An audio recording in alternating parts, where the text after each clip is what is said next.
guys, and welcome back to another show of VR Night Live, hosted by me, Pocahontas, and CFN TV. we are joined by the Rev. He's the duck. There he is. And then my good friend, my good friend Soulcross. Yes. Yeah. I'm a robot. I'm gonna invade your world. Invade your mind. Anyway, today we're gonna talk about creepypastas and horror games. Oh. So make sure you guys also have your questions. We always have questions the last 15 minutes of the stream. I'm getting some feedback from you. From me? From somebody. I think it's probably you. Probably. Have y'all turned up loud? Because I can only hear in my left ear. Oh, okay. Is that better? All right. Yeah. So, make sure you guys have your questions around 10:45 Eastern Standard Time. So, and make sure you guys, I'm streaming here on YouTube, and we're also streaming on Polka's Twitch channel, which is in the description down below. Make sure you guys also join both of our Discords. Both those links are in the description box down below. So, yeah. By the way, can we just take a moment how I did the normal intro, but I was muted? You were muted.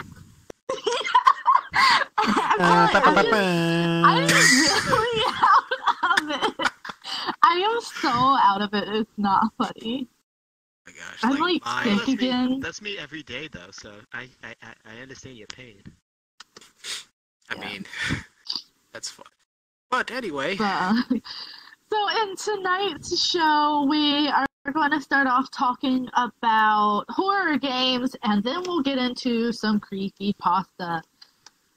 So the first half will be, I think, the first half will be games, and then the second half after commercial break will be creepypasta. But first, I think we should take a moment and explain as to why last week's show got first rescheduled and then canceled altogether. So I guess, basically, we had to reschedule last weekend because just, life, personal life, school, work, all that mumbo jumbo stuff. Anyway, and we were gonna do it on Tuesday, but YouTube was down. That was YouTube a fun experience. Yes, it was. It was actually really funny. Actually, and also sad. People started, from what I saw, people started calling the police stations just to get them to do stuff.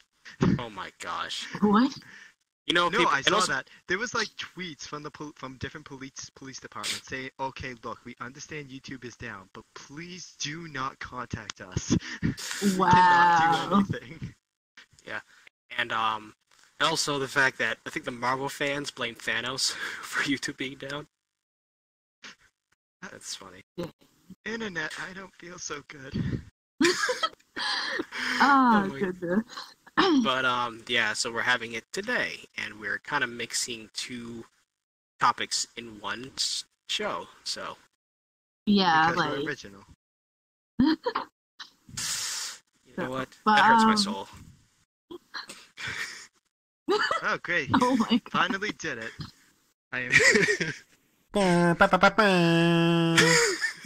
am no longer. That's just how Rev is going to communicate with us. Is the button? That's gonna do it. Well, he is a duck, so I expect nothing less. Yeah, I expect nothing less from. Yep. So I guess without further ado, let's jump into tonight's topic, shall we? All right. So, horror games. So, actually, I guess I'll start. On my channel, the horror games that I finished was Outlast 2, which is actually very good experience, a very scary experience, because, I played Outlast 1 before I wanted to do Outlast 2, and it was a pretty scary experience in my opinion because I've actually never played that. So, yeah, we finished that, and now I think in the middle of yeah. Okay, so what happened is I'm also doing The Evil Within, but the first time it didn't work on my PC because of some reasons, and so I decided to do it on PlayStation. But before that, I did Sister Location, and that was hell. Okay, so here's the thing. For the first stream, I got up to night 3, and there was a part where I had to, click the Bonnie puppet, and you have to, move the light in a way where he could show up and you hit under his, what's it called? Bow tie, the button is bow tie. Yeah, bow tie. But it was so hard. I literally tried so long and I couldn't do it. So when I did the first stream, I said, so in the next stream, I'm like, maybe if you guys give me enough views, I'll go back to it again. That stream is now at over 300 views. I'm like, what are you doing? Why? They want you to suffer. They do. But no, they honestly, here's what happened. I originally, because I was during the second half of that stream when Connor rage quit. What ended up happening was I was talking to afterwards. I talked to Dinos, one of our Discord members. Shout out to her. And she was saying that it was distance based and not time based, which is what we originally first thought. Because there would be times where we would be waiting off to a corner. Because originally I'm like, okay, if he's not showing up, then he may show up when the light's not on him. Yeah. So we did that, but Bonnie never showed up. Yeah. So we're just waiting there for a good solid minute. Like, okay, he should have appeared by now. And the one time he did, Connor misses. Yeah. Okay, so second stream. So I'm like, okay, fine. I'll do another stream because you guys liked it so much. The whole entire stream was me trying to beat that, and I still couldn't beat it. I was so mad. I didn't have the physical or mental capability to keep going. I've lost so much motivation to keep going. And people on stream tell me, you can do it, you can do it. I literally could not. I couldn't do it. Then he just I think he posted something on the Discord after it says it's like, I give up. I literally, I can't do it. The body puppet's pain in the patukas. Actually, I can't remember. Did you private DM me? Because I think at one point, I remember you saying, like, to me, I was just like, oh, I can't do this anymore. Screw this. I don't know. I think I did. I think I just put it on the Discord. And I texted Panda saying, I'm sorry, I can't do this. I told her that. And then, and she was like, oh, it's okay.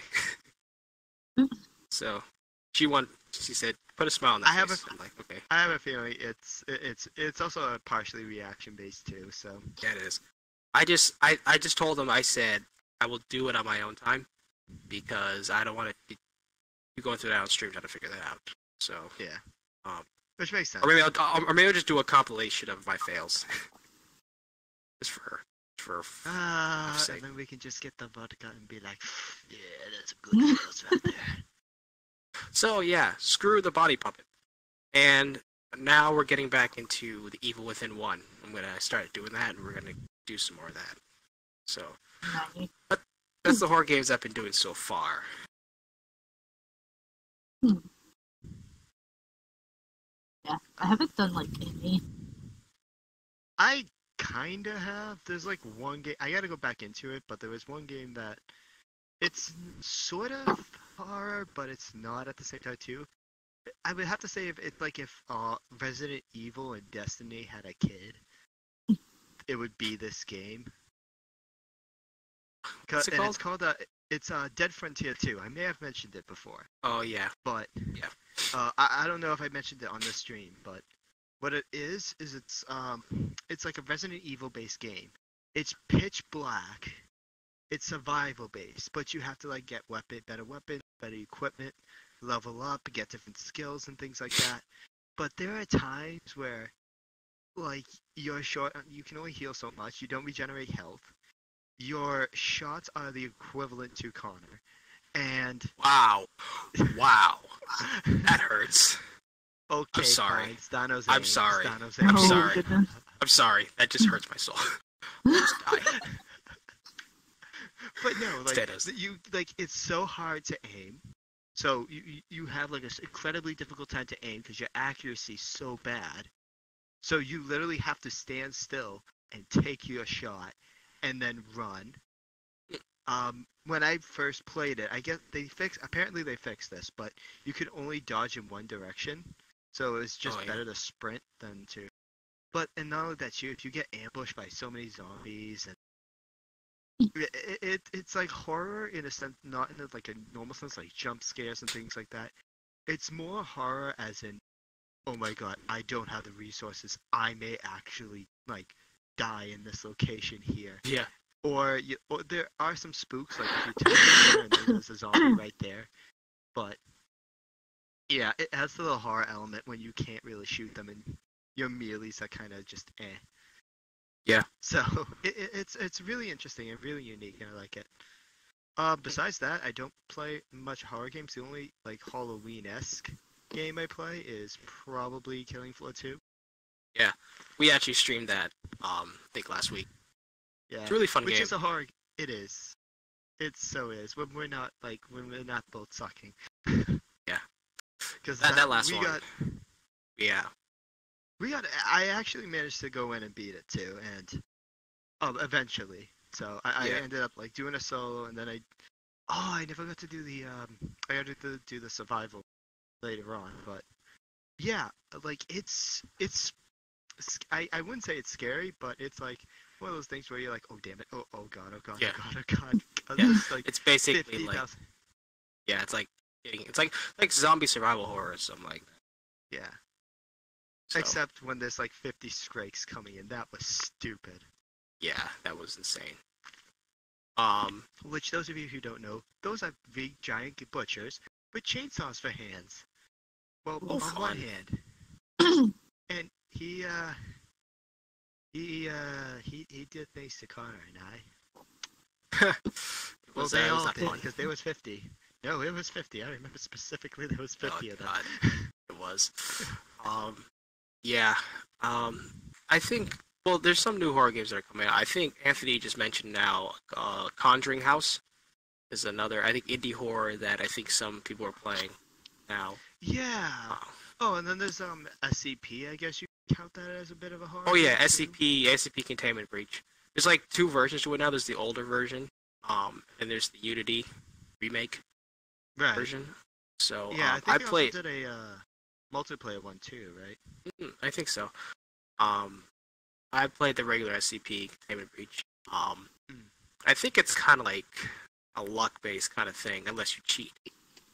With that game, because it's I think it's randomly generated based on map seeds, and yeah. Well, in some places I wouldn't say it's like luck based. I would just say you need to know what each room does. Yeah. Because most likely or not, they do something called procedurally generated, which is it's random. Oh, excuse me. It's random, but it's not random rarely is it random to a point where it breaks the entire game. Yeah. And you can't do anything. I don't think that's the case unless it's that broken of a game, then possibly. Yeah. But I don't think so. Yeah, I don't think so. Yeah, and the Unity one looks really nice. I probably might check that one out. So it looks much more cleaner than the first one. So oh yeah, there's one that a lot of people are playing now. It's called Visage. I think it's one that looks. It's like it's like Visage or Visage or something. Yeah, I think. Yeah. I haven't got a chance to watch it. I know like Jacksepticeye is doing a playthrough of it. So when I can't play games, I watch playthroughs, and he said it's like the scariest game he's played in like years. Yeah. It looks, because I mean, it starts off like really messed up. The game starts off like really bad, and then like a lot of people are playing it. Him, Mark, I think Cupcake was playing it for stream. Corey Kenshin, I think a few other people. I think Dashy's playing it too. So I might check that out and see how that is. But it looks pretty. I haven't really gotten deep into it yet, but I know it gets pretty intense. On, I guess. What about Dead by Daylight? That's a game I've been I interested actually in. played that with Panda a lot. I played that with her a lot on PlayStation. I'm actually planning on playing that game with I think Chibi's the Twitch streamer on Hmm, Twitch later on. Ooh. Yeah, nice. I think she said she's still at TwitchCon. I think she's actually a pretty popular Twitch streamer. She's joined our Discord. She's really cool person. Definitely check Yeah, her I out. was watching a friend of mine stream it. It's like the Field Ninja. Oh yeah, He was streaming it, and I was like, I really want to play this game, but I can't. So I just watch other yeah, people play it. it's really cool. It's a really fun game. I we played a It lot of looks it. fun. Um, Would 7 Days to Die, isn't that what it's called? That would be kind of horror almost. It's like 7 horror Days. survival though. Yeah, Yeah, 7 Days to Die. Yeah. I had that game for a little bit. I think I only got to play it for like a very short amount of time, mm, so I didn't yeah. get far in it. You know what I actually started doing a while back. When I had CFN Gaming, rest in peace. Um, we did I played a game called Daylight. It's a horror game. It was on PlayStation. Mm. It was actually it was pretty scary when I first played it because the first horror game I played on my YouTube, and it was when I played it was really terrifying because the first part it was like all noise and stuff like that. You don't even know when the monster shows up till later. It's really it was this game. So Mm. that was one of the first I played. Then Um, I think I got into FNAF, probably got into FNAF next or something like that. yeah. What about Alright. I've talked about this one before, Tattletale. Oh, Tattletale. I Everybody uh Let me guess. everybody Is loves a that some good sort of Furby or Undertale? Gremlins reference. No. No. Okay. It's not that. It's like Oh, thank you. no, it's not. It's like doing with Furby. It's like a horror Furby. Okay. Yeah. Why? Why? Well, here's the thing. Um, I reacted to Markiplier's animated of that, and Mm. that's what got me hooked. Well, got a lot of people got interested in my channel because of that video. So and yeah, Tattletale is it's very it's pretty. It was Markiplier I thought was terrifying when he when he watched it. He played it. So Oh yeah. um It looked pretty cool though. it was an What interesting was game. another one? I just thought of another one, but I can't. I forgot it. Yeah. Dang, I literally just had it in my mind before I brought up Tattletale. Um, dang it. Give me a moment, guy. I have the Well, memory of like Dory. well, what you're thinking, maybe we talk about Resident Evil 7. That's a pretty good Alright. horror game. I wanted to play it. I saw a lot of playthrough of it. It looks really cool. It has that Oh, I remember. Anyway, go Got ahead. it? Sorry. Yeah, well, go it's ahead, yeah, Resident Evil 7's it's been out for a while, but it's pretty fun. It's a little different than the other Resident Evils and stuff like that. It's like first person and it's mostly in the First person. um it has some I mechanics, mean- it still has like the gun mechanics and stuff like that, the weapon mechanics, but it's a lot more survivalish, horrorish kind of thing, in some way. though. Well, they're also coming out with Resident. I know it's not gonna be this month, but eventually later on, they're gonna come out with the remake for Resident Evil 2. Oh yeah, I wonder if it has the same, or have the same mechanic, or will it? No, it's literally a remake of Resident Evil 2. Oh okay, So it's gonna be the same mechanic. I think there's gonna be a few different things, but yeah. they are using the same engine as Resident Evil 7. Uh, oh cool. Yeah, that's pretty interesting. So it's kind of weird. I've seen gameplay. It's kind of weird of not seeing like all the characters that like anime style that actually look like real life. Yeah. So it's weird Oh, on yeah. that part, but besides that, it's still as scary. It still is like crazy mechanic wise, and it still seems like a lot of fun. A lot of people are excited for it. Hmm.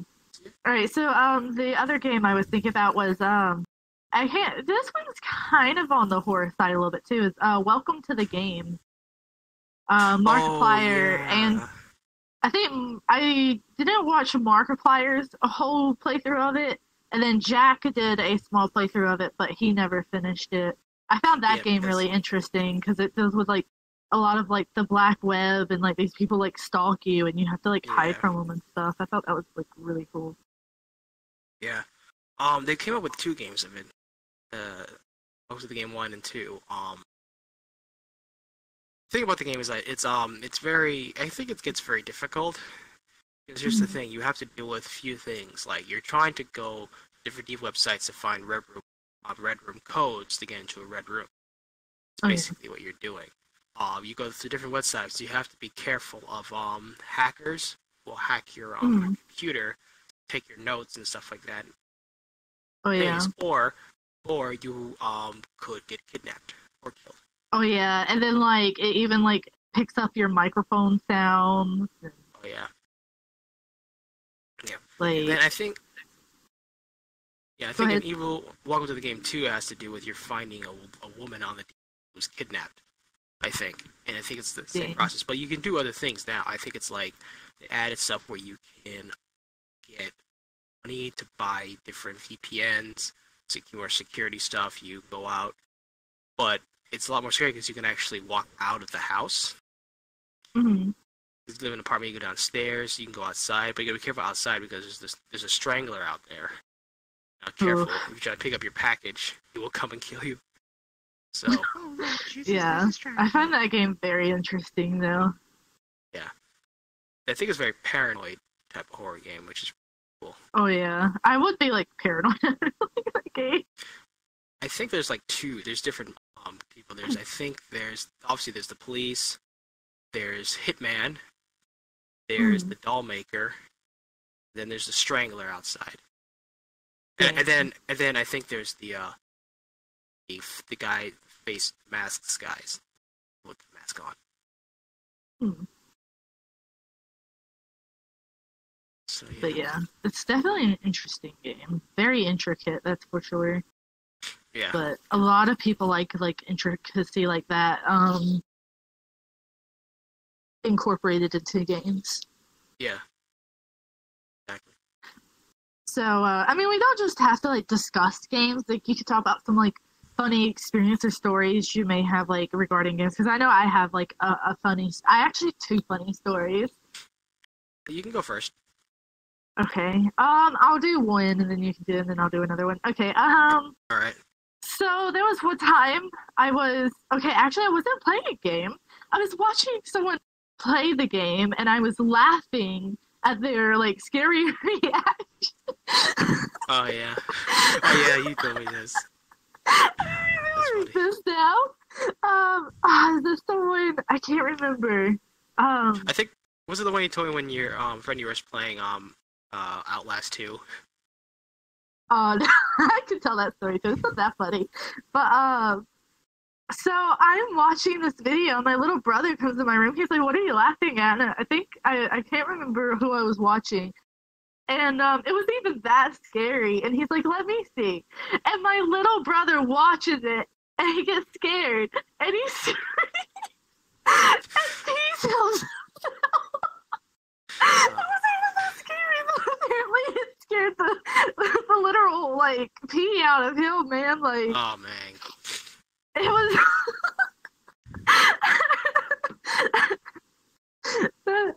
That was great. Because I'm like, when you're watching it, you're watching the reaction. So the reaction, depending on it, it can jump scare you, and then the actual game jumps. That was a good one. And then I have another one, Yep. I got a good one. but you I can go actually have ahead. a good one. Go ahead. Alright, so this is a two-parter actually, and this happened a long time ago. So this first part started back in the Halo 3 days. The Halo 3 So- days. Oof. So two of my friends and I, we were just playing Halo, playing some custom maps, and then all of a sudden, being the idiot that I was back then, I just like go headfirst charging into enemies, just trying to get kills and everything. Hmm. So one of my friends, decides to take a plasma grenade, sticks it to my head. And Oh, as no. I'm running into the crowd, I blow up. I'm right next to 2 other guys. They blow up with me. And he gets a double kill and a betrayal all at one time. Now, fast forward about a year or 2 later. So my friend and I, we graduated, so we decided to attend each other's graduation parties. So at his graduation party, I got there, I'm ready to have fun, about to say hi to my friend. The guy, they had this like moon bounce there too, just for like one of the kids. They had wanted a moon bounce, so they brought a moon bounce, and then basically my friends and I were just like kind of using it. But when I got there, one of the friends that stuck me in the grenade in the game jumps out of the bounce house, yells at the top of his lungs, "Plasma grenade!" and tosses like a blue piece of paper at me. Oh my gosh. And it just makes this entire explosion sound effect, and he's like, "You got wrecked, son." Oh my Oh, god. Okay. And I'm like, go ahead. Yeah. No, you finish. No, that's it. That was basically it. Okay. I just looked at it. All right. So this actually happened in the FNAF stream, and you know this, Soul. So, okay. So Wait. I'm Can at I the- just ask one thing? Yeah. Did I cause this? What? Did I cause this? No, you didn't. Oh, Didn't cause this. okay.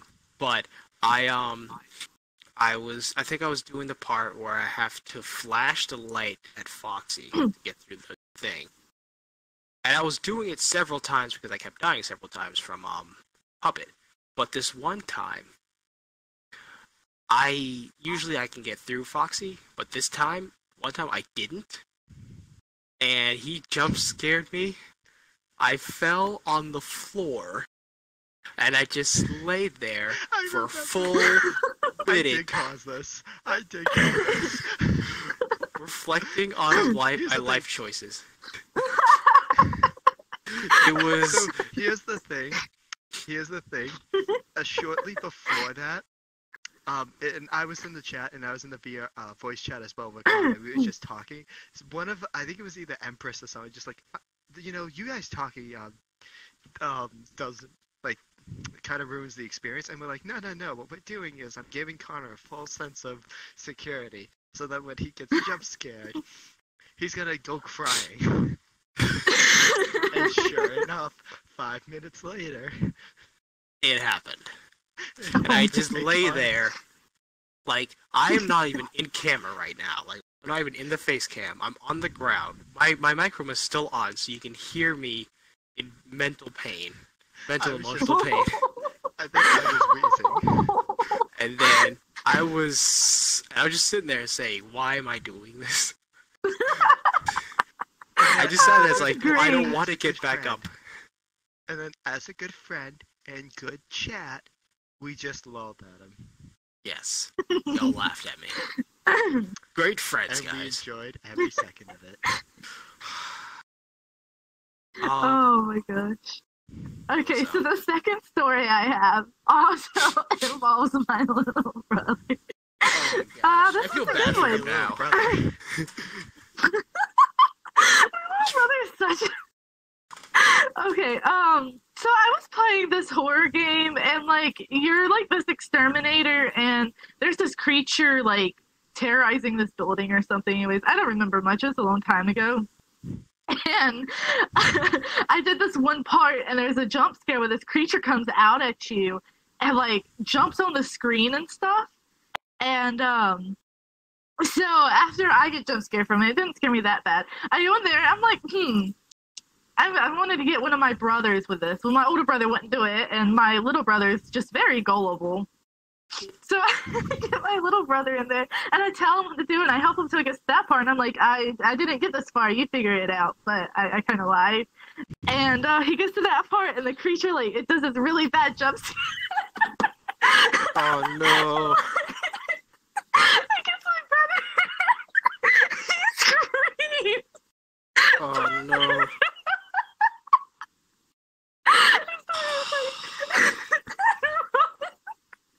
Hey, if you're watching this stream, I am so sorry. Hey,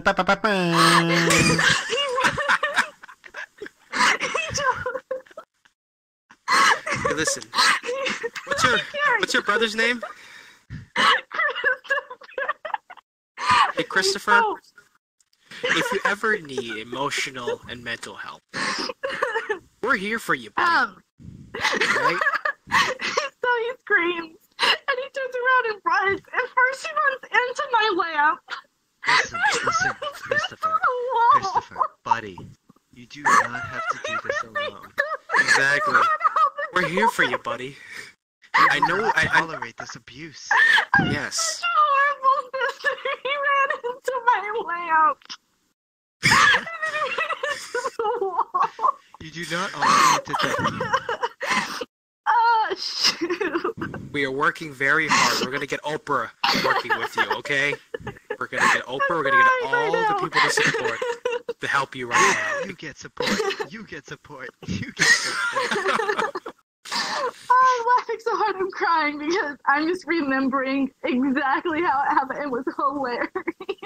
My mom just was like, "What the fuck did you do to him?" And I'm like, I just jump scared him a little bit with this game. Again, Christopher, we're getting you help, okay? We're there for you, buddy. This ends now. This abuse stops now, okay? Gotta get the cage. Really? Do I have to call Zombie for this? To get the MK, whatever he says? The M4. Get the zombie. This is the one time we get the zombie. This is the one time we get the zombie. Get the zombie? Zombie? Yes. Oh, look at me. Get this down. Yes. Oh my gosh. I swear, I'm not that horrible of a sister, but that was by far one of the best pranks I've ever done on one of my brothers.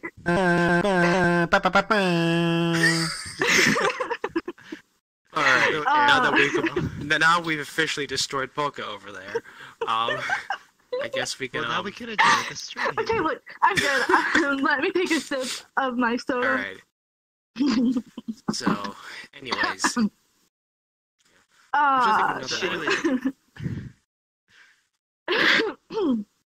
Actually, you know, I had a good one. This is me and Joe. We were playing. I think it's called. What's it called? Oh, what's the game? Oh yeah, and then I can tell the other story. It's not that funny though. But yeah, go ahead. The other one. What's it called? It's Damn it! What is it? The one with the It's like a.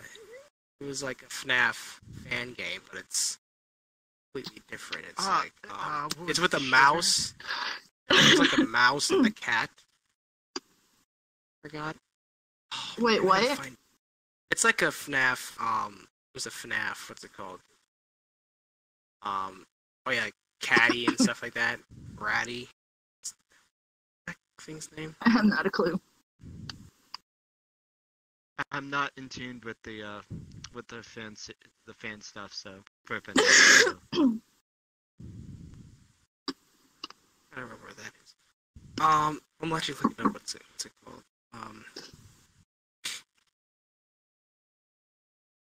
Of Candies. Planeta Candies. That's what it's called. Planeta Candies. It was a what's it called? A Five Nights at Freddy's fan game, but it got really popular. Me and I believe Joe was playing Five Nights at Candies 2, and we did night 4, and there was one part where he was playing it, and it was so funny because we were like, we were doing all the mechanics. We were like, yes, yes, yes, and then we saw the animatronic. We both said at the same time, no, just no. We're like together. Yes, yes, yes, no. It's like that. No, it's like that thing from JoJo. Yes, yes, yes, yes. No, no, no, no. And then like towards the end, when we both won, we screamed of celebration and we put on an MLK thing. Oh my god. It was so funny. So funny. I should show you that. But that was pretty funny. So Okay, so are you? Yeah, I'm sorry, done. are you- Yeah, I'm done. Go ahead. So the other story I have is I think I've told y'all this one. I think what was the game? Was it Resident Evil 2? I thought it So was. I He was said it like- was Outlast 2. Outlast 2, yeah, it's Outlast 2. Haha. Yeah, thank you. I couldn't remember. It's Outlast 2. And so I was with my ex-fiance around this time, and he just got the game, and I had already seen like kind of a playthrough of the game and played the game a little bit, and he was playing it, and he was getting like jump scared and everything. And he's sitting here playing it, and there's some parts I hadn't seen yet. And while he's playing it, I'm like laying on his shoulder. And while he's getting jump scared and playing the game, I'm over there falling asleep. And the only time I'd like really wake up is if he gets jump scared bad enough, and he'd look over at me and I'd be asleep. And he'd be like, "How the are you falling asleep?" I said, "This isn't a scary game." He's like hell, it's a scary game. Oh man. It's hilarious. Like he would That's scream. funny. I'm like, how are you getting scared? Well, if you ever having trouble sleeping, you can watch my playthrough of Outlast 2. I don't know, like, just, the horror Or games just don't watch get me anything a on whole the lot. Chronos channel, Like, that'll put you to sleep. Ah, a dang. lot of That hurts. times it's hard to, like, jump scare me IRL, but I've had a few, like, good jump scares, like, IRL. Like, recently, I was upstairs in the cafeteria getting food, and I was just leaving. And I put my dishes on the dirty dish belt thing to get washed. And my friend comes up behind me. And I turn around, she's right there. I almost punched her because she like jump scared me, came out of nowhere. She goes, "Hello." I'm like, "I literally almost just punched you." Because it's if someone jump scares me, I'm sorry, but you may wind up getting punched because it's natural instinct for me. Wait, yeah, natural instinct is just to flat out punch people? Okay. So- Again, I feel more concerned for your brother. Okay. Hey, he got kicked the last time I went home because I was laying on my stomach on my bed and I was like gaming or something. So I had like my back turned to my bathroom door, and there's two bathroom doors that go into like my room and then the other room. And I had it open because it gets really hot in my room and I was letting airflow through. He comes up and grabs my ankle, and that's one thing I can't stand is like my ankle being grabbed. And I kicked him in the balls. Oh no, Scared the Chris. Oh, Chris. Oh no, get up. Oh, Okay, no. this is that. I'm like, "You scared me." all right. This isn't just an idea. This has to be implemented like right now. Okay, call Zombie. Put him on the phone. This needs to be So is fixed this gonna be? immediately. Is this gonna turn into a pod? Is this Got him on podcast speed gonna dial. turn into like an intervention show now?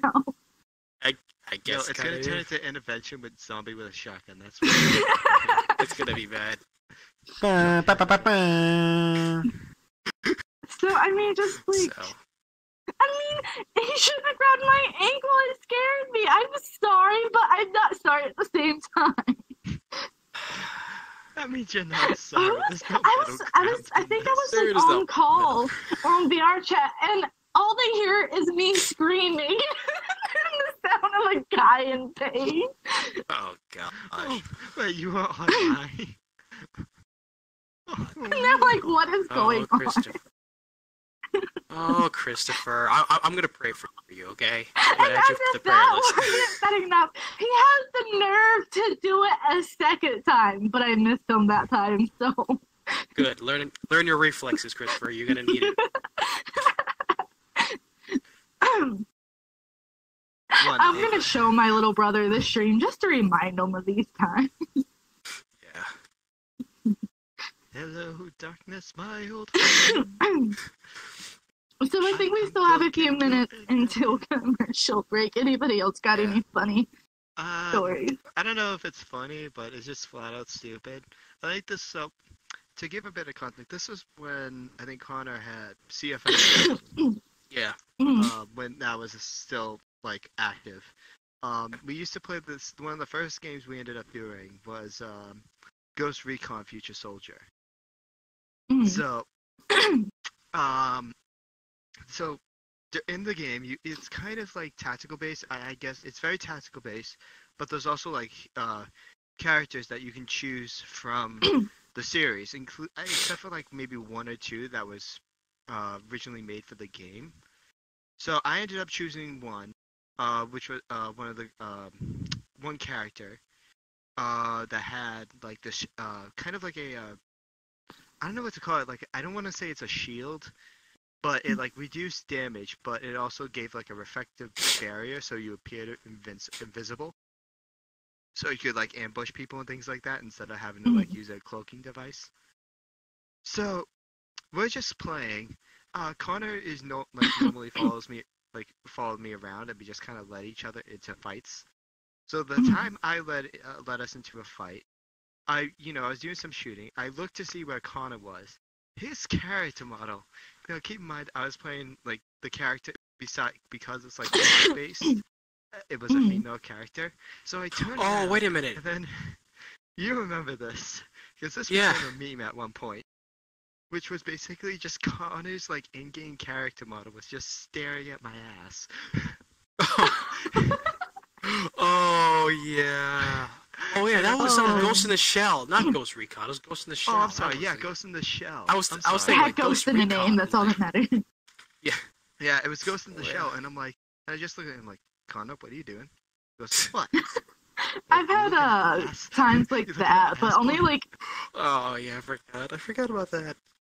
Well, Yeah, actually, I've had, the like- problem is too is like my voice is more high pitched than most guys. So there was a time where like, especially when like when I was especially younger, it was super high pitch. So what ended up happening was like I would go into lobbies, and if there was like ever a kid, like there was this one kid that got like just drenched at repeatedly, because he was just being annoying and everything, and everyone was getting sick of it. So he eventually left. I, for some reason, decided to put on my mic and went, "Hey guys, what's up?" And they just started screaming at me for no reason. And I'm like, "Wait, guys, what are you doing?" And it's like, they look at my name and they're like, "Oh, crap. Oh, you're not that kid. Hey, what's up, my dude?" Oh my god. Because they're like, "Oh yeah, dude, we were just yelling at that other guy. You're cool. You're fine, man. You're chill." So But like, there'd be times where like, I don't know, except for this mic. This mic makes me sound a lot deeper than it should. For But yeah. some reason, I don't know why. I think the only one here who can kind of compare is Connor, but I don't know. It just feels like really deep for me. Yeah, that's like Snowy's new mic headset he just got. Like, you remember how he sounded before? I don't know if you've heard his new mic, but like it oh yeah. got like 10 times deeper. Yeah. So Yeah, I don't got know, the maybe it's just like Corsair, so it could be. Yep. I believe Connor. Of course you do. but yeah. Matt's not here. Let's see, any other funny stuff or stupid stuff? I don't know. Actually, this is actually kind of funny. When I was playing Outlast 1, I always put this joke. There's a part in the game where you get your fingers cut off by that weird doctor guy. And I would just say, so since I'm a reporter, I would say, "Hello, I am an investigative journalist with minimal fingers. I used to have all my fingers, but now I'm at minimal. That is the fingers. Back to you, Oh Bill." my goodness. That was the thing. I'm like, every time I start, I'm like, "It's investigative journalist here with minimal fingers. And we're back with more info on this crazy place." Dang. I would be like, 'cause Well, I'm maybe one, Connor like, had if I'm playing something scary or, like, doing, like, a horror map on VR chat, I make so many sarcastic comments. Oh, Like, I don't know. I'm too sarcastic for my own good. Oh, you should play Shadow Warrior 2. That's just that is the pinnacle of sarcasm. Oh. It's basically like it's based off an it was based off an older game, but they redid it, and the sequel was the first one was good, so they did a second one, and there's times where this guy will just go to town on every single thing. Like there's no filter with this game, and that was the best part about it. Besides like the combat and everything else, it was really fun. I would definitely recommend it. It's not scary, but it'll make you laugh. No. It'll make you laugh and cry. Dang. What was another one? We could talk about like some of the horror maps on VR chat if you'd like. If you can't think of anything else. I usually don't go on horror maps on VR chats, so I wouldn't know a lot. That's just the most fun thing to do on here is the horror map. Yeah. Oh wait, Different. I just remembered another one. I remembered another funny one. Connor is gonna kill me for saying this one though. What? This is a VR chat one. So, Oh. this is when like I think we both used to play. I stopped playing like VR chat because I wanted to do other stuff. But Yep. we ended up finding like this minefield map. Oh. Hmm. Oh So- no! Here's what happened. So here's how the Connor's map like- worked. That. Connor's like, I really don't want to talk about that, please. But go ahead. Though. But go I ahead. do, though. Fine. Fine. Alright, so let me explain how this works. So in this like a what was it, like a 5x10 grid? Yeah. Grid, and each one potentially could have a mine. So while everyone was going, one person would be going into a special booth, and they can choose which squares have mines. oh yeah, I know what And, game you're talking about. Yeah. So we have a friend called Queen Viking. And, well, what was the actual like Viking?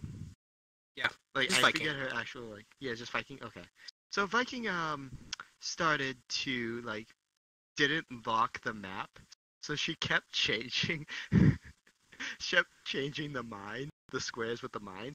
So like, say if we thought one was safe, she would, when we got back to it, she would change it to a different square, and we would just blow up.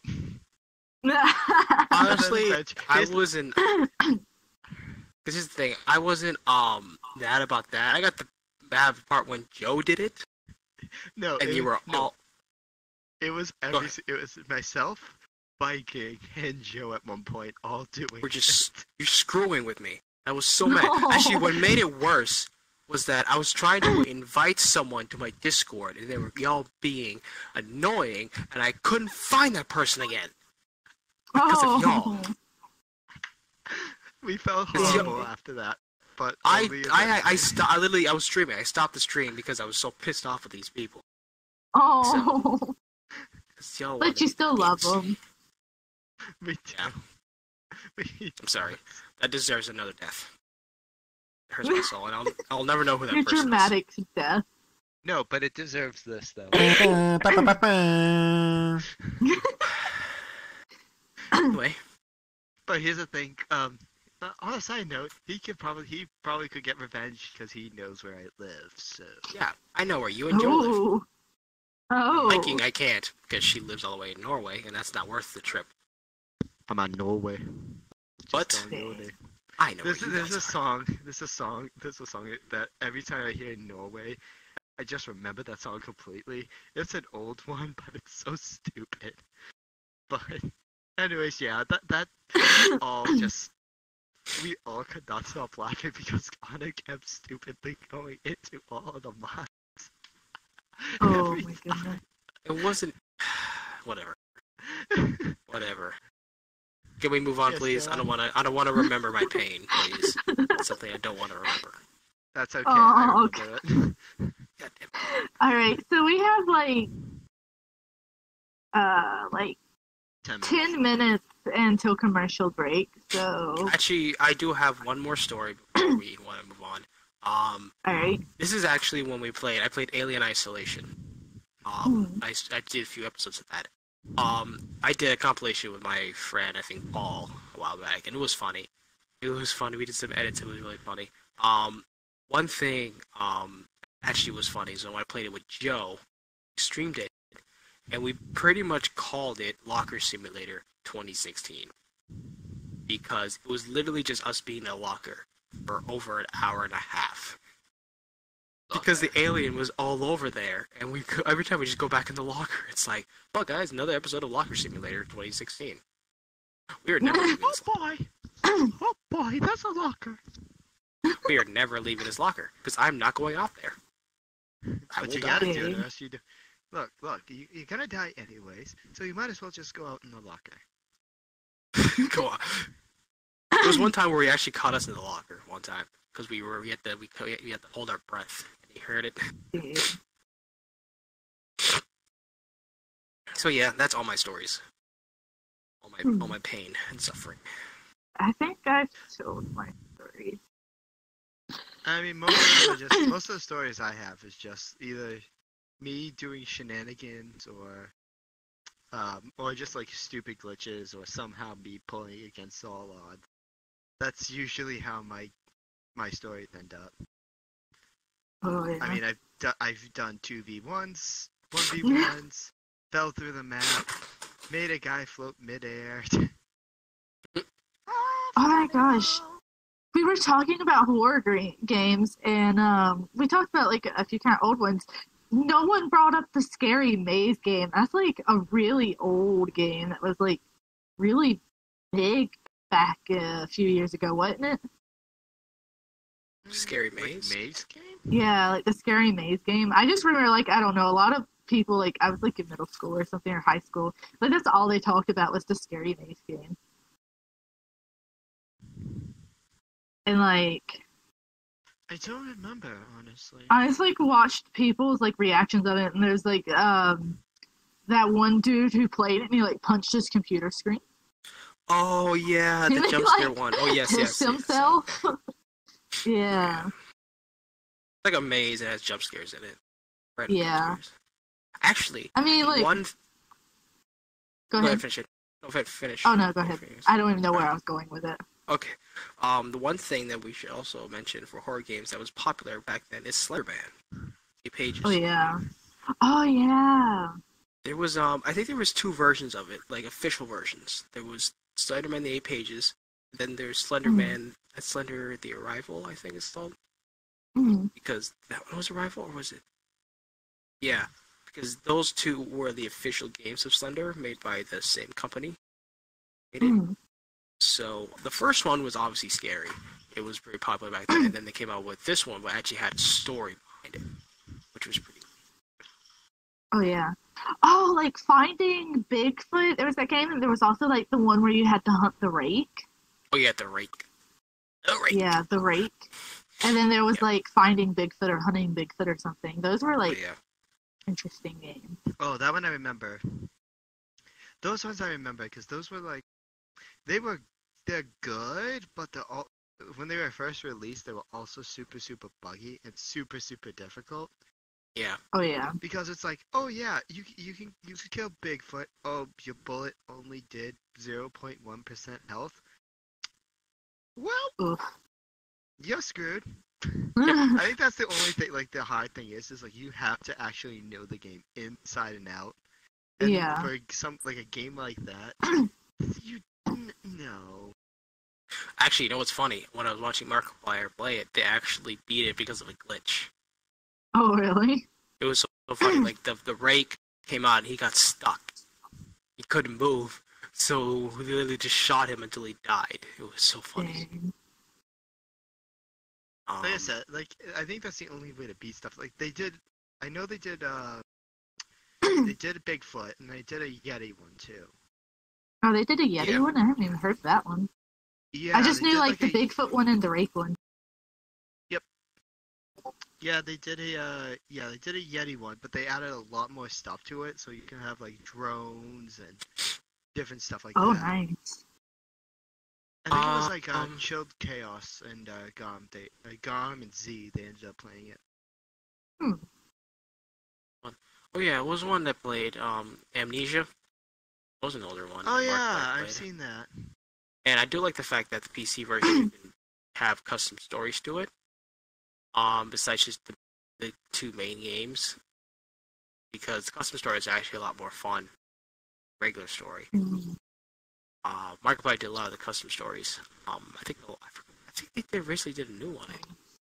But yeah, that's always a very interesting game. Was Little Monsters? Is that what it's called? Little Monsters? Was that a horror game? Little monster. I don't think it was really a horror game, but it had like a spooky feel to it. Oh, I think one of the one game that it wasn't spooky in a sense of like the actual gameplay was spooky, but some of the lore was kinda Little spooky. Nightmares. Little Nightmares. Nightmares. Yeah, that's what it's called. Little Nightmares. I'm like, yeah. Oh yeah. It's like it's not really scary, but it has some type of like dark, dark humor.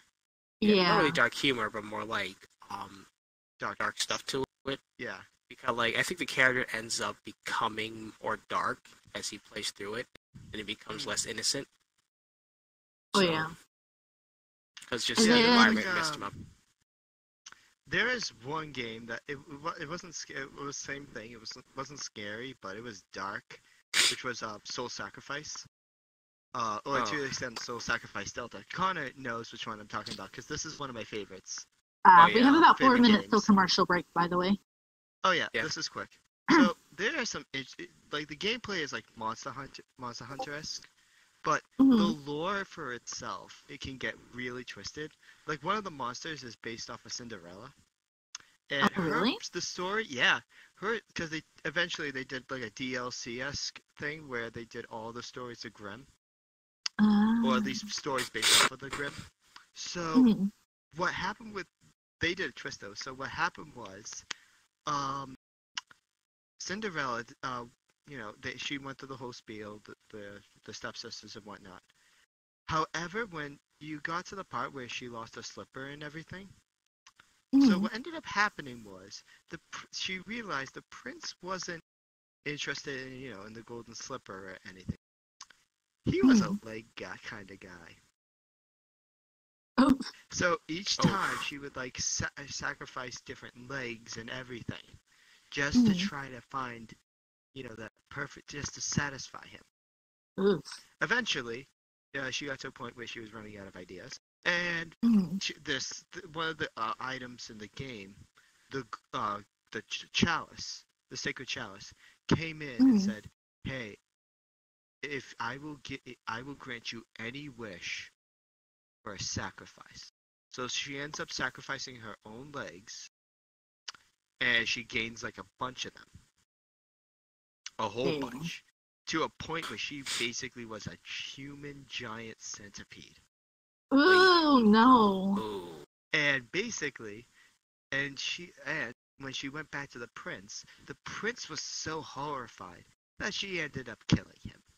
And then Oof. guess who had to fix that mess? Ooh. Who do you think I had to? Oh, yeah. So I'm sorry, I got listen, like. Dang. I had to kill her. I had to use my sorcery magic and everything. I didn't. Ooh. Oh, it's okay. It's no big deal. I ended up saving her soul in the end, so she became an ally. Dang. And then, then I never saw her after that because I never used her as a companion. But that's beside the point. But yeah, like it had like some really twisted stories. Like I think Snow White at one point became a mirror, like a legitimate mirror. Yeah. The one of the more saddest ones, which is like a Valkyrie. She wanted to like impress her dad that she was a warrior, so she tried she became the quickest warrior around. Oh, that's Only to kind of like find out- Mulan. Yeah, but except her father died, Ugh, Damn. sad. and then she went Alright. ballistic.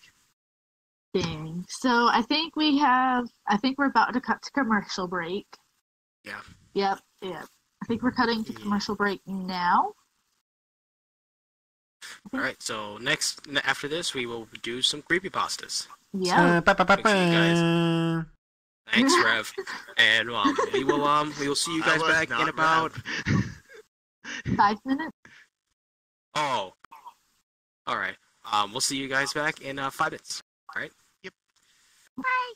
All right.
Familiar faces, prolong the embraces. We were always one toward the breakaway, but we're nearing chances to wake the day. They're calling you over, the methods are bolder. We're lost in the time now, reminding ourselves how we were always one toward the breakaway, but we're nearing chances to wake the day.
Let it go. Hey, don't let me get Soul to bring the motherboard out here. We're live. We're live. Hey guys, and welcome back. We clearly weren't talking about anything. like that. no. So, I was just making Poca triggered again. yeah. By I'm using triggered. me. Yes. Also, we swap models. Yes, we did. Alright, I am not the so- predator this time. And I hope you guys am a narwhal. Took that small commercial break to get you some snacks and get you some drinks. Because now, ladies and gentlemen, it is story time. We're going to talk about creepypasta. Yeah. So, who wants to start us off? So, I guess I'll start. So, creepy. So if you guys don't know what creepypastas are, they're basically scary stories. It's basically the simplest way to put it. But people come up with new, different types of stories. People write out on websites and stuff like that. And some people on YouTube, read it and recite it. Some of the popular ones on YouTube is Mr. Nightmare is one of them. Mr. Creepypasta, he's a big one. Yeah. Creeps Make Pasta, those are the big ones. I think Creepypasta Junior is one I like. Clancy Pasta. Clancy Pasta. Yep. Yeah, those are the big ones, and they tell really good stories. And I think Mr. Creepypasta is one of the best ones because he really puts emphasis in stories, and you actually feel the emotions when you listen to them. Really, yeah. really good. So, They give you chills. give you chills down your spine. So, but yeah, I think I've a lot listened of them are taking the YouTube incident where it went down the other day, and they're turning that into some great creepypastas. I can't wait to Oh man. get into some of them. Oh, I think one of my favorite ones I No, listened they're to. taking it down the government conspiracy thing. Damn. That's I how they're gonna love do it. conspiracy theories, man. One of the what's it called? One of the stories I listened to. It was by I think Creeps McPasta was one of them. He did a story about the Mandela effect Ah, And that's my how- favorite. and how that they actually created the Mandela effect. It's not like a something that we think it's one thing but it's another, but it's an actual like memory manipulation that this government people created on people, and they realized that they screwed up. And now people are having memories that never actually existed, but they developed, and it's now spewing throughout the entire world, which is pretty interesting. Interesting. And then like the next story was about the effect of it, like how it affected other people. Oh, yeah, I have like my own kind of Mandela effect. Let's talk about that one day. Yeah, it's yeah, creepypastas are really good. We're gonna tell different stories about our favorite ones that we talked about. We'll go into details on those. But yeah, you guys have any favorite creepypasta or stories? I think I can't like I listen to so many I don't keep up with them, and I just like anything I hear. I think there's one. I think it's by Mr. Creepypasta, and it's like They Stalk the Thicket. I don't remember what it's about. I just remember I enjoyed that one a lot.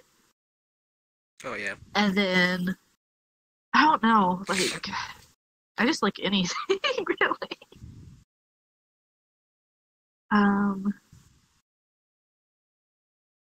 I think there was one, and it was based on a creepypasta, but it was like a show like that someone made based on it, and it was like about Hilarious. black-eyed kids.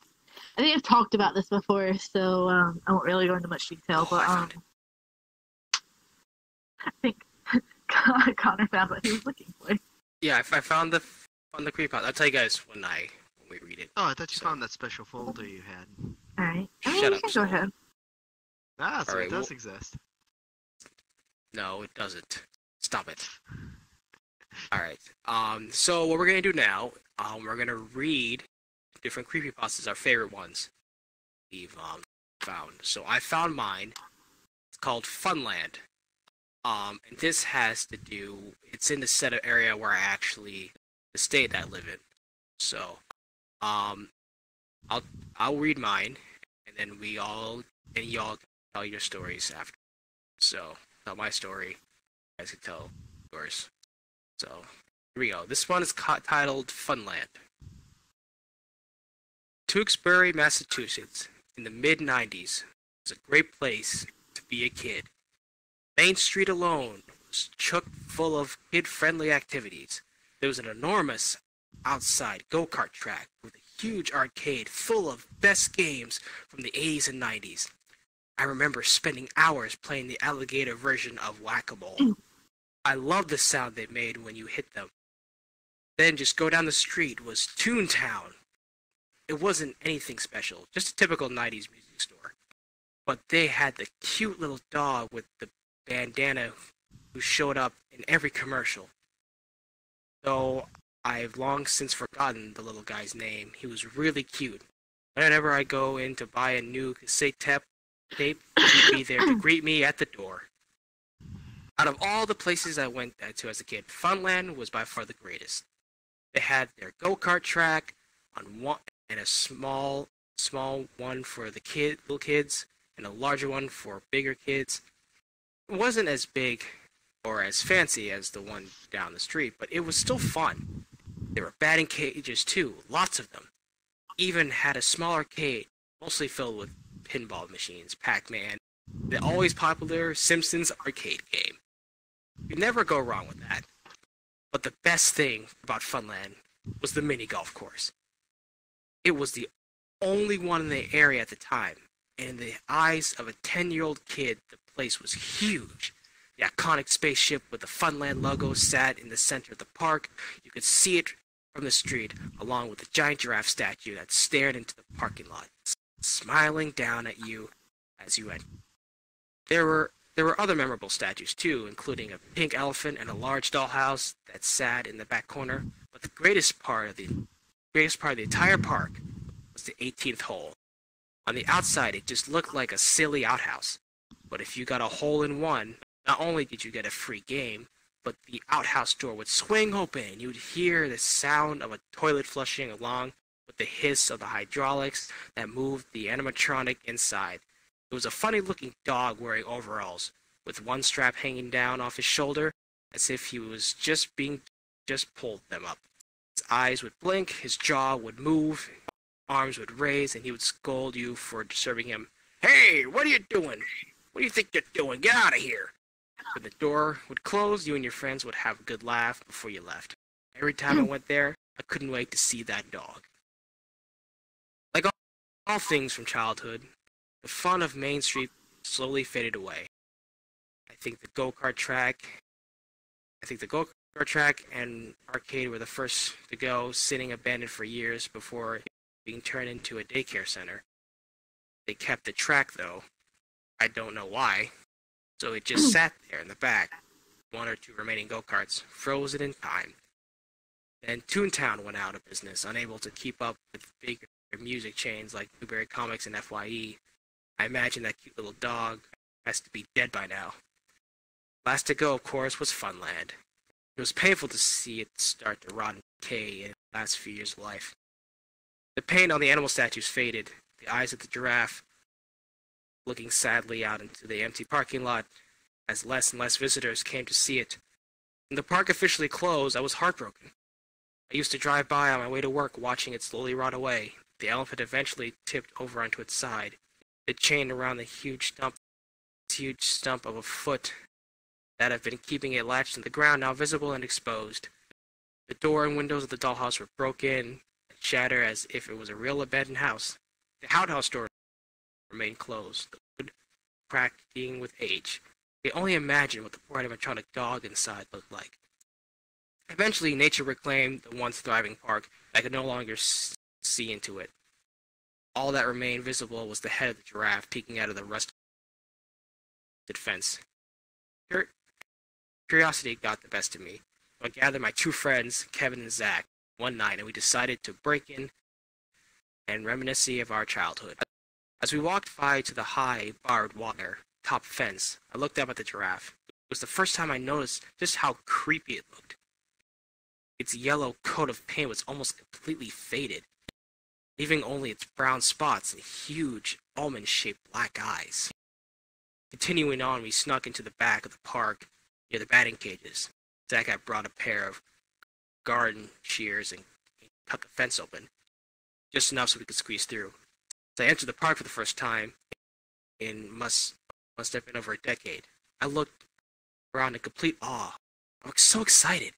Everything we just was just how I remembered it. The go-karts were still on the tracks, the batting cages still had balls in them, but the arcade was all boarded up. The mini golf course was covered with trees, and was damp with overflow from the nearby swamp. I sighed, saddened by the sight of what was once happy and a magical place from my childhood. But seeing it all again made my body shiver in excitement. So did the creepy feeling the old abandoned park giving off at night. I never really noticed it until then. We went through the course in order, starting with the first hole. There's nothing special, just the usual challenging mounds of fake grass, now moistened with rain. The swamp hadn't reached that far yet. As we continued, we walked past the pink elephant, now a shade of ghostly white. He lay on his side, eyes staring vacantly out into the park, as if he had just expired. I ran my fingers over his massive head before moving on. The dollhouse was next, memorable thing we came across. It looked like a miniature haunted house. I half expected the broken doors and the windows to be boarded up like the arcade was, but you could still see inside. The pieces of furniture were all toppled over and spilled over on the ground. This was the part of the park where the swamp had begun to creep in. The smell wasn't as bad as I thought it would be. I grew up in Tewksbury, which was covered with swamp, but we couldn't reach the entire back section unless we wanted to wade through the disgusting water. Our only choice was to head straight to the 18th hole. Finally, the part of the park I wanted to see the most. More than anything, I wanted to see the dog again.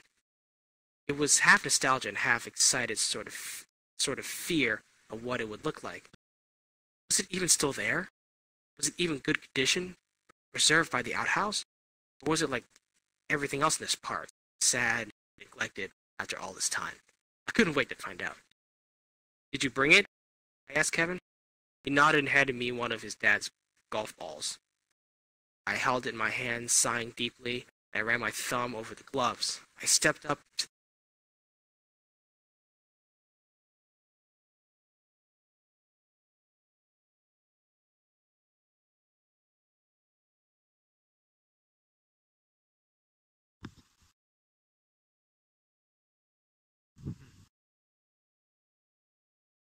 Dude, snapped. you cut out. I sure must have sounded crazy. I was talking about the dog. Oh. Do you guys still hear me? Alright. Yeah, you cut Um, off for me for a bit. You guys still hear me, right? Oh. Yeah, we can hear you. You cut off for like a bit. Oh, yeah. there. Oh. Yeah. Alright, well, the stream still picked me up. Okay. So we go back to what I was saying. He's about to do the putt, so I'm sure I must have sounded crazy. I was talking about the dog as if it was a person. To me, he was more than just some sideshow attraction to be gawked at. It was a part of my childhood. It was like I was about to meet an old friend whom I haven't seen in years. My friends didn't reply. Zach simply kept his flashlight pointed beneath the outhouse. Kevin sighed in annoyance, tapping his foot impatiently. But now we could all see it. The hole. The white tube in the ground, like that brought the golf balls back into the little hut outside the arcade.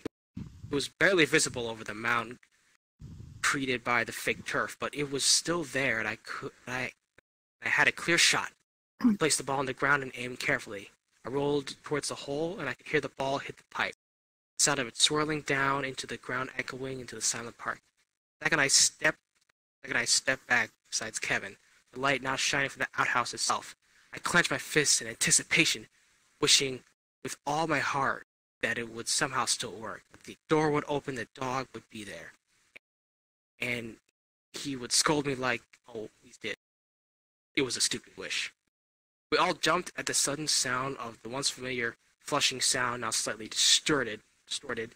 Then the doors began to open, and a loud hiss of hydraulics resonated through the night. We stood there breathless and silent. It worked. We actually made it work. After all these years, I finally get to see him again.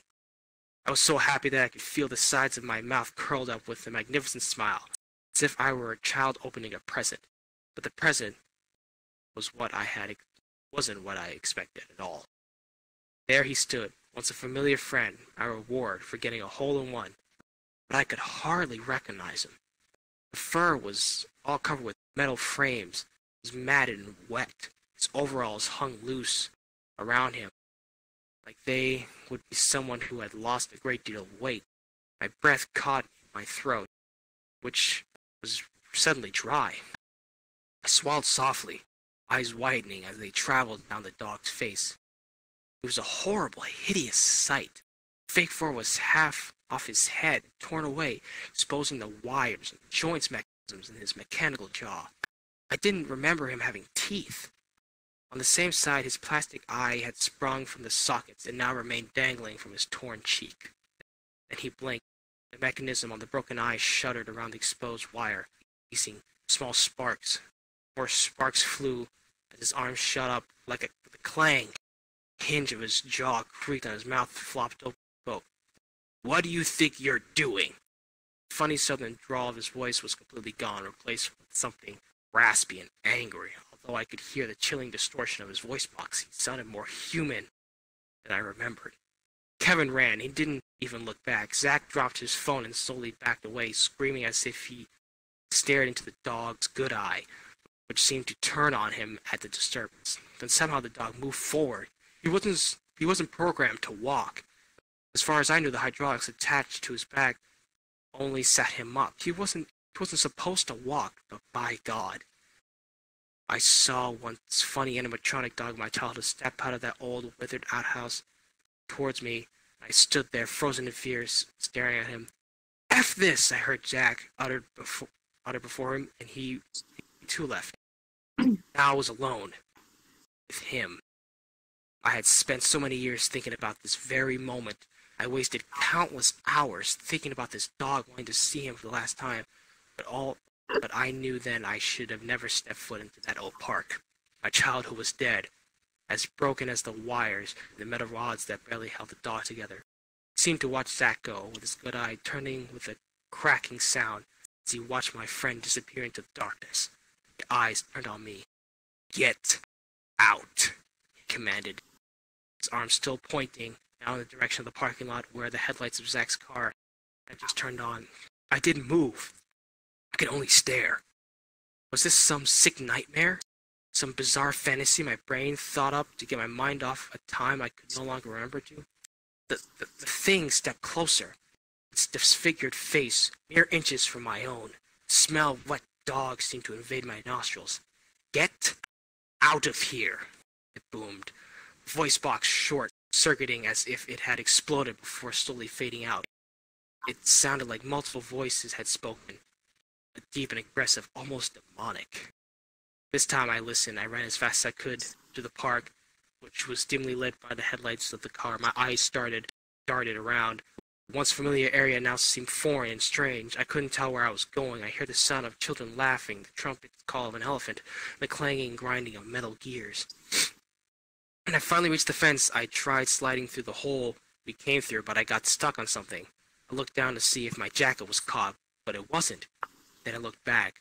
Staring right into my eyes was one white plastic eyeball with a painted on a black pupil. My eyes widened, staring back into the black spot as if it were a hole ready to swallow me alive. Then I discovered the reason I was stuck.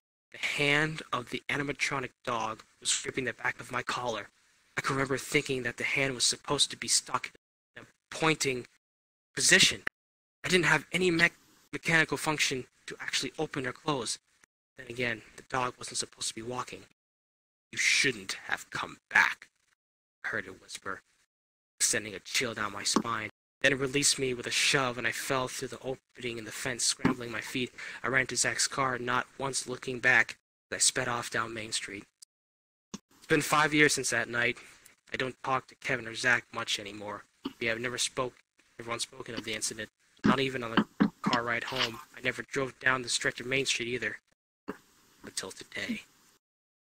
It was late, and the road I usually take had a detour that led me right to it.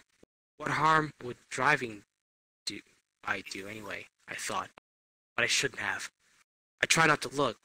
I really did, but I just couldn't help sneaking a peek. I couldn't see much through all the rain, but I noticed a very large lease sign that now hung on the fence. The giraffe was gone, or perhaps had fallen over, and it was hidden under the thick brush. The sigh, I continued on, trying to push the memories of that night out of my mind and replace them with happy ones of childhood. My windshield began to fog up with the indecent New England weather. So I put my defroster on, then I noticed something. Inside of clearing from the bottom up, like it normally would, the windshield began to clear into a pattern that formed words. I stared at them, hoping with all hope that it was just a fluke or a fragment of my imagination. But the message was clear. Don't come back. When the police asked what caused my crash into the pole just outside the abandoned park, all I could do was wrap a blanket they gave me tightly around myself as I stared back towards the bushes and the trees that concealed the location of the 18th hole. Dog. That's all I could tell them. It was that dog. And that's the end. That is Funland. Huh. So what do you guys think? That was pretty good. Yeah. I think Mr. Creepypasta does it better than I do, but I did really like that story. Oh yeah. Well, you also were breaking out a lot too, so. Oh yeah. Yeah. That's the only thing that make it hard, but I could put pieces together. What is Snowy doing? Snowy's trying to get in now. Nope.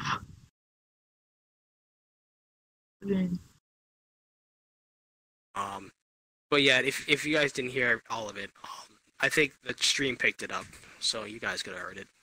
Right. Yeah.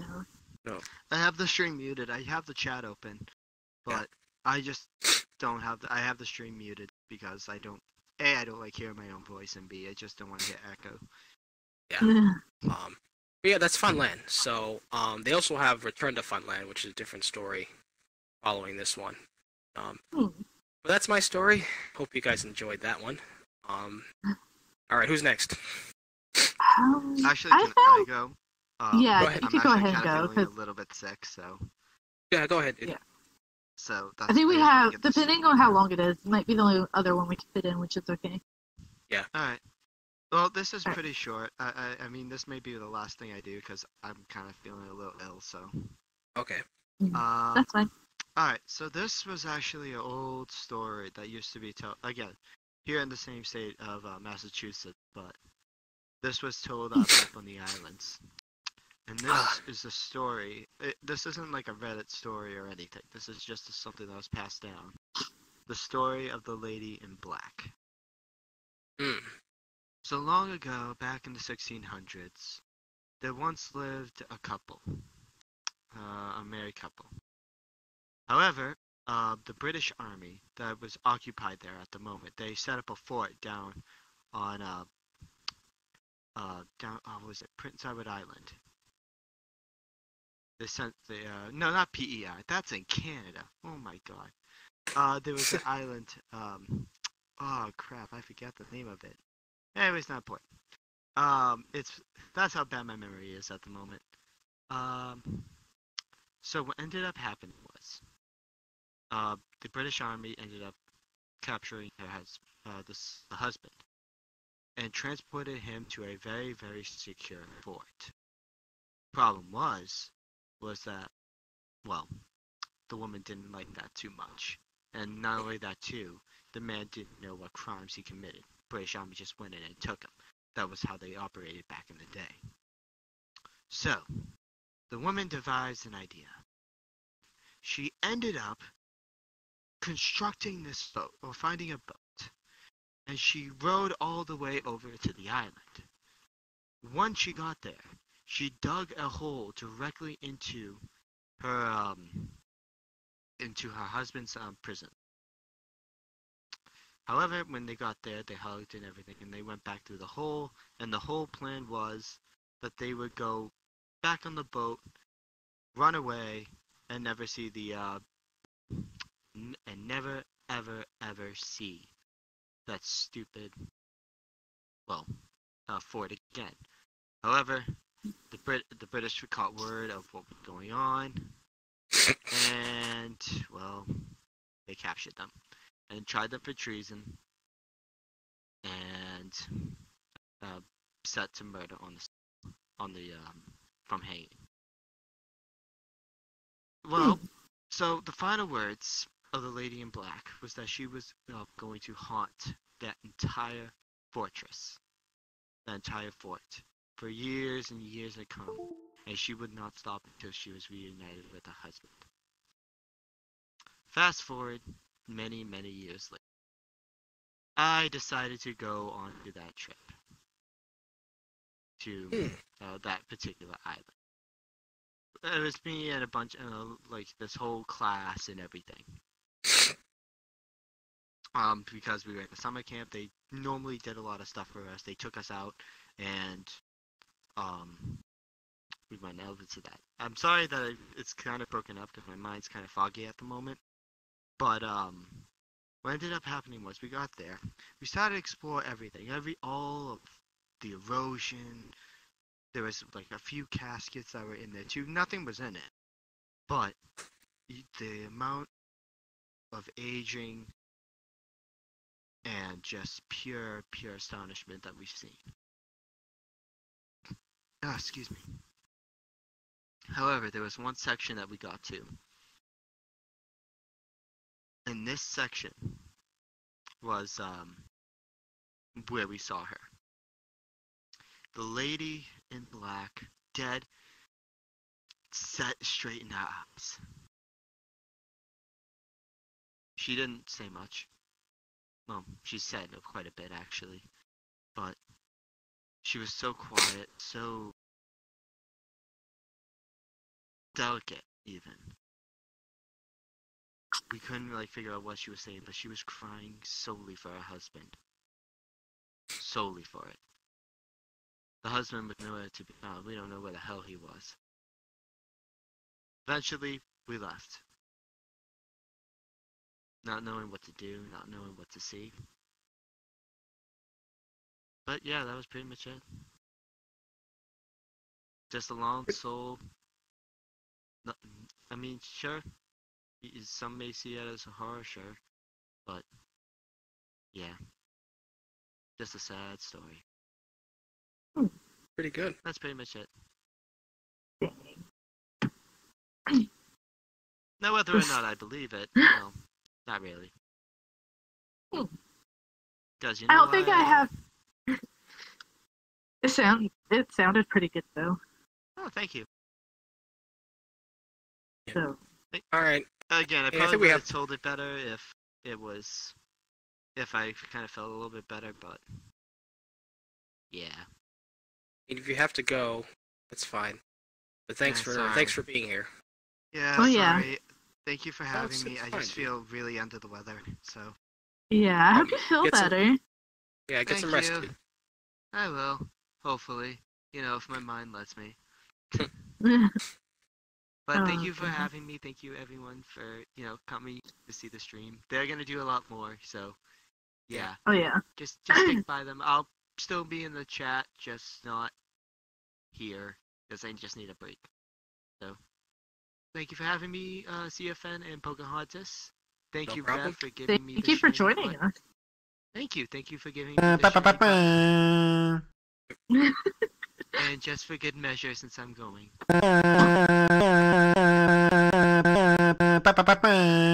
All right. I'm Alright, done. Thank you so so- much for having me. And All take care. right. Feel All right, better. see you, dude. Thank you. Thank you. I will. Okay. So I don't think I have time to Rev, what are you doing? He's just. Yeah, mine was a bit long. Yeah, it's okay. I don't think hang on, I'm gonna see what Rev is doing. Rev, Rev, what are you doing? Rev, Rev, duck boy, you're facing the wrong way. What duck boy. What are you doing? are you doing? You sitting here now? I guess we could keep going. Rev's just chilling. There you go. Hang on, let me check something. We're having some technical difficulties.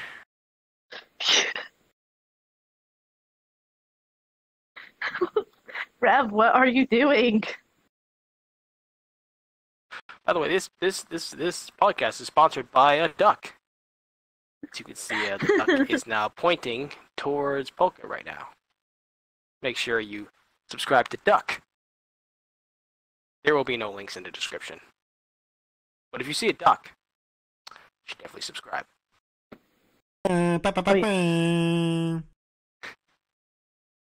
Hello? What are you doing? I think she's being a duck.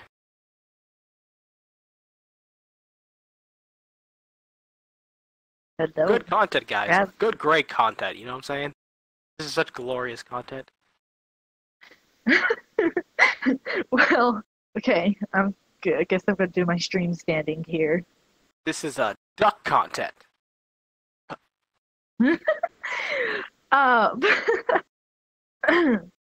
Anyways, I don't think I have time to do the creepypasta I had picked out.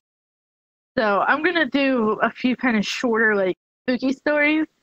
And these are some interesting ones. Okay, so where is this one out? This one kind of like, ugh.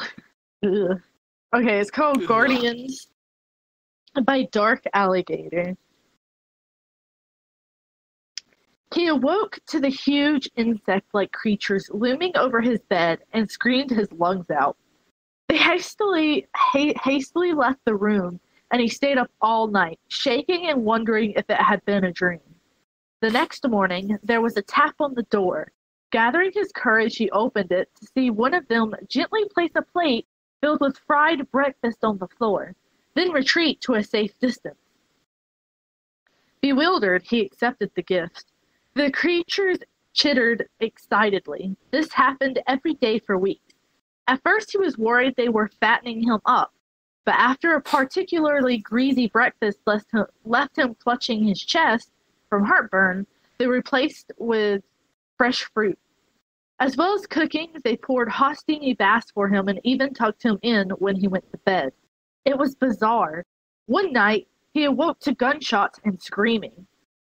He raced downstairs to find a decapitated burglar being devoured by the insects. He was sickened, but disposed of the remains as best he could. He knew they had just been protecting him. One morning, the creatures wouldn't let him leave his room. He lay down, confused but trusting, as they ushered him back into bed. Whatever their motives, they weren't going to hurt him. Hours later, a burning pain spread throughout his body. It felt like his stomach was filled with razor wire. The insects chittered as he spasmed and moaned. It was only when he felt a terrible squirming feeling beneath his skin that he realized the insects hadn't been protecting him, they had been protecting their young. Ugh. Just, ugh. Wait, was there insects inside of him? Yes, they laid their young like inside of him. It's like one of those stories. Oh. I had to share that one. Like, I hate it, and it just makes my skin feel all like. It's not okay. It's not okay. Not okay. And I thought the animatronic one was bad. I'll add that to the list of not okay. Or the big bag of nope. That's gonna be added in the big bag of nope. Equal. It's not good. It's not okay, good. let's not see. about that I think I have life. another. I think I have time for like this one. Okay. I hate it when my brother Charlie has to go away by horror in pure form. Okay. I hate it when my brother Charlie has to go away. My parents constantly try to explain to me how sick he is, that I am lucky for having a brain, where all the chemicals flow properly to their destinations like undammed rivers. When I complain about how bored I am without a little brother to play with, they try to make me feel bad by pointing out that his boredom likely far surpasses mine. Considering he's confined to a dark room in an institution, I always beg for them to give him one last chance. Of course, they did it first. Charlie has been back home several times, each shorter in duration than the last. Every time without fail, it all starts again. the neighborhood cats with gouged out eyes showing up in his toy chest, my dad's razors found dropped on the baby slide in the park across the street, mom's vitamins replaced by bits of dishwasher tablets. My parents are hesitant now, using last chances sparingly. They say his disorder makes him charming, makes it easy for him to face normalcy, and to trick the doctors who care for him into thinking he is ready for rehabilitation. That I will just have to put up with my boredom if it means staying safe from him. I hate it when Charlie has to go away. It makes me have to pretend to be good until he is back. That one's a disturbed one. Yeah. Let's Charlie's, see. Charlie's a bit troubled. That's just it. It's not Charlie. It's the narrator of this. Really? Yeah. Oh, he's Literally doing it. ends with, it makes me have to pretend to be good until he is back. Oh. So, like, they blame the brother and send him to mental no. institution. Yeah. Oh, no. That poor kid. Alright, I think I have 5 minutes for one more. Alright, go ahead. This one, okay, this one's a short one. Seeing Red, The First Day of School by Zenri Hao. Everyone loves the first day of school, right? New year, new classes, new friends. It's a day full of potential and hope before all the dreary depressions of reality show up to ruin all the fun. I like the first day of school for a different reason, though. You see, I have sort of a superpower, you can say. When I look at people, I can sense a sort of aura around them. A colored outline based on how long that person has to live. Most everyone I meet around my age is surrounded by a solid green hue, which means they have plenty of time left. A fair amount of them have a yellow-orangish tinge to their auras, which tends to mean a car crash or some other tragedy. Anything that takes people before their time. As they say, the real fun is when the auras venture into the red end of the spectrum, though. Every now and again, I'll see someone who's basically a walking stoplight. Those are the ones who get murdered or kill themselves. It's such a rush to see them and know their time is numbered. With that in mind, I always get to class very early so I can scout out my classmates' fate. The first kid who walked in was basically radiating red. I chuckled to myself. Too damn bad, bro. But as people kept walking in, they all had the same intense glow. I finally caught a glimpse of my rose-tinted reflection in the window. But I was too stunned to move. Our professor stepped in and locked the door. His aura a sickening shade of green. Oh no! And that's the end. That was really bad. I read that one and I was like, well, shit. So I'm pretty sure we know. Yeah. Pretty sure we know what that means. It makes me wish there was more to it. Like, what does he do? Does he just, like, shoot them all? Or, like, does he torture them? A cliffhanger, kinda.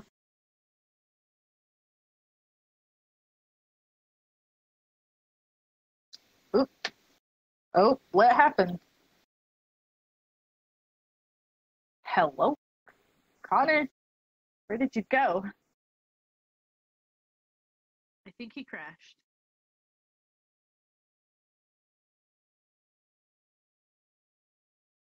I'm confused now.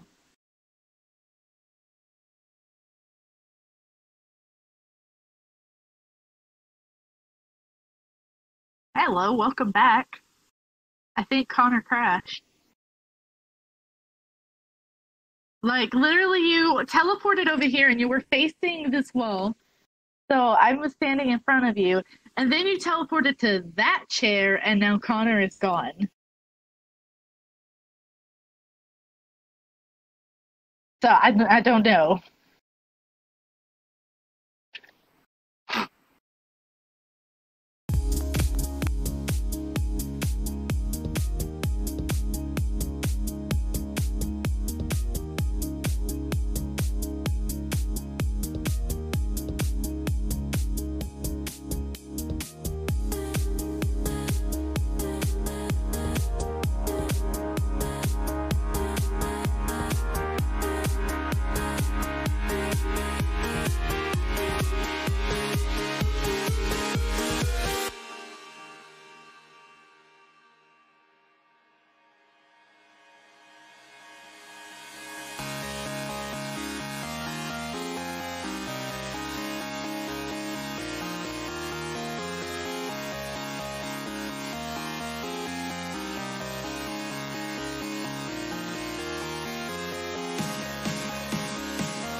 you over, my head on your shoulder. Familiar faces, prolong the embraces. We were always one toward the breakaway, but we're nearing chances to wake the day. They're calling you over, their methods are bolder. We're lost in the time now, reminding ourselves how we were always one toward the breakaway, but we're nearing chances to wake the day.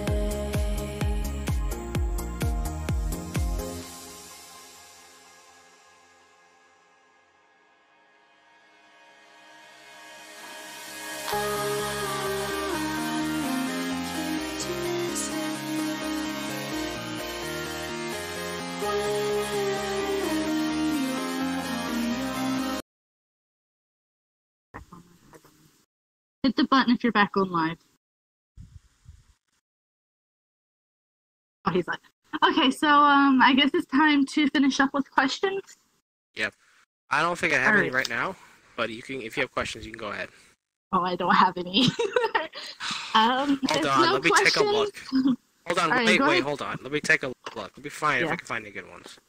I doubt if I Alright, can. yeah. Let me see. I I posted saying give questions. No one gave questions. know, no one ever gives me questions. When was this? Since September. I think I might have already answered these. Yeah, I got none. Sorry, guys. Alright, you questions want me to... We can read a few more short stories. You can go ahead. Alright. Give me just some... Maybe I'll find a short horror story. See if I can find one. Let's see. That's Guardian. I hate it when Charlie goes away. This new old house. See. I have that. Oh, this is a good one. This was a good. I shared this and disturbed some people. Okay, this is called The New Old House by Can I read it? I have it here. Batuto Hell. Do what? Can I read it? Because I have it here. Oh, what? This new old house? Yeah. Okay, you can go ahead and read it. All right. I have it here. Yeah, it's by a Toto of Hell 821. He is in charge of the new construction, converting the kitchen into No, the that's not the beginning of it. Really? What's the beginning? We bought an old house, my boyfriend and I. Where is that? we bought. Oh yeah, here it is. Yeah, we bought a new house. I bought an old house. My boyfriend and I. He's in charge of the new construction, converting the kitchen into the master bedroom, for instance, while I'm on wallpaper removal duty. The previous owner papered every wall and ceiling. Moving it is brutal, but oddly satisfying. The best feeling is getting a long peel, similar to your skin when you're peeling from a sunburn. I don't know about you, but I kinda make a game of peeling.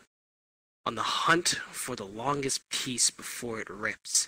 Under a corner section of paper, every room is a person's name and date. Curiosity got the best of me one night when I googled one of the names and discovered that person was actually a missing person. Missing date matching the date under the wallpaper. The next day, I made a list of all the names and dates. Sure enough, each name was a missing person with dates to match.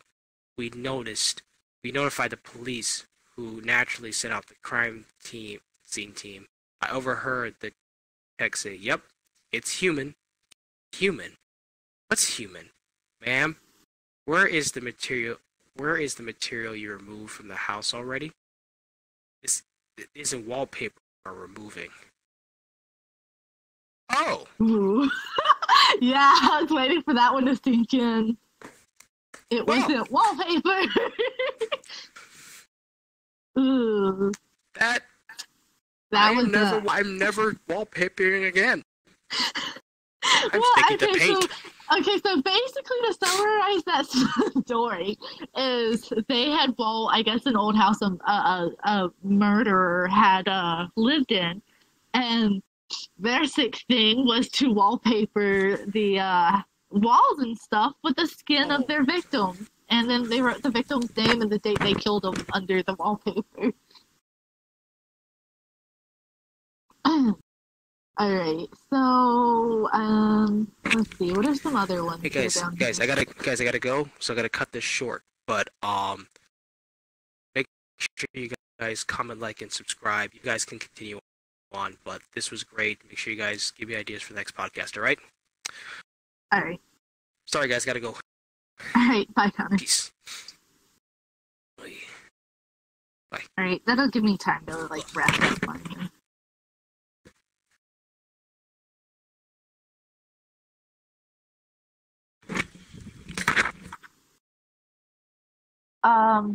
So, Rev,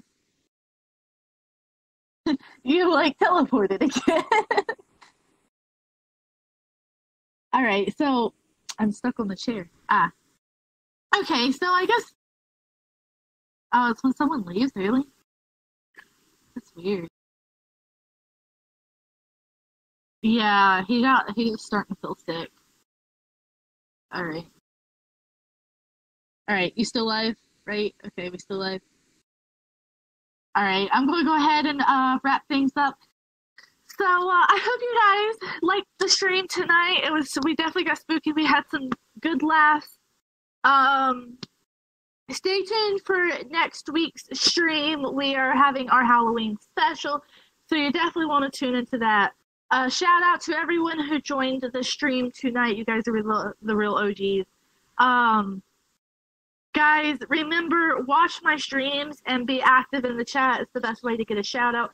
If you haven't already, please follow me. It would mean a lot. I want to give a shout out to the Rev R. You can see his name there on the table. Go follow him on Twitch and check him out. He is my awesome cameraman, and he is also the owner of the podcast that we use tonight, and it's from his podcast, Total Damage.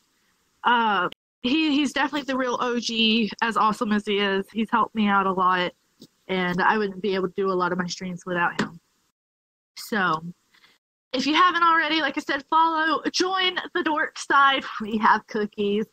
And just become a part of the Dork Side family. And until then, stay dorky. And until next time, good day and bye. And cut.